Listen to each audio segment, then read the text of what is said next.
Hallo julle, ek is Jaco Kreef van Swiftveer. Ons was vandag hier so by Nelsvleis, 'n wildsveiling hier op Naboomspruit. Saam met my is Pieter John Venter en Toog Vermaak van Vleis Sentraal en Simon Prinsloo van Nelsvlei Game Traders. Julle baie goeie dag gewees vandag.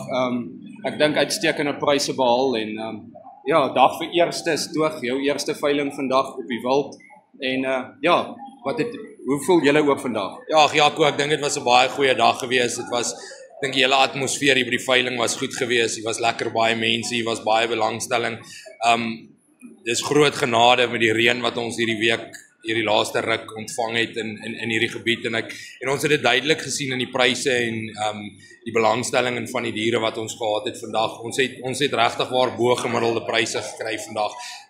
Alles, die uitskieters was die zebras geweest vir vandag.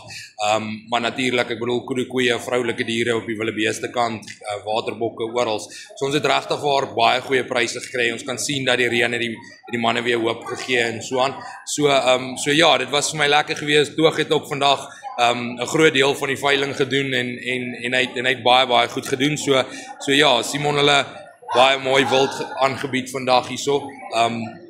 Regtig waar, ek dink die aanbieding was bo gemiddeld goed geweest vandag en ja, daar's hoop en die wildbedryf is gesond. Ja nee, ek dink ook so Pieter, dit was uitstekend geweest en soos jy sê, onder omstandighede dink ek dit is baie goed. Toog, hoe voel jy ook vandag se veiling?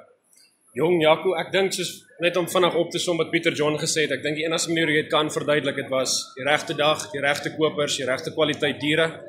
En as jy daai alles saamsmelt, dan kry jy die resultate van vandag. Dit is maar kort en lank, dis maar wat jy kry. Maar nee, baie dankie, dit was 'n voorreg geweest om hier te wees vandag. En ek wil vir Simon hulle ook baie dankie sê. Baie dankie vir julle. En ja, Simon, enigiets van jou kant af? Ek wil maar net sê baie dankie vir julle en Swift. Manne, hou die spasie dop, daar's nog 3 veilings oor.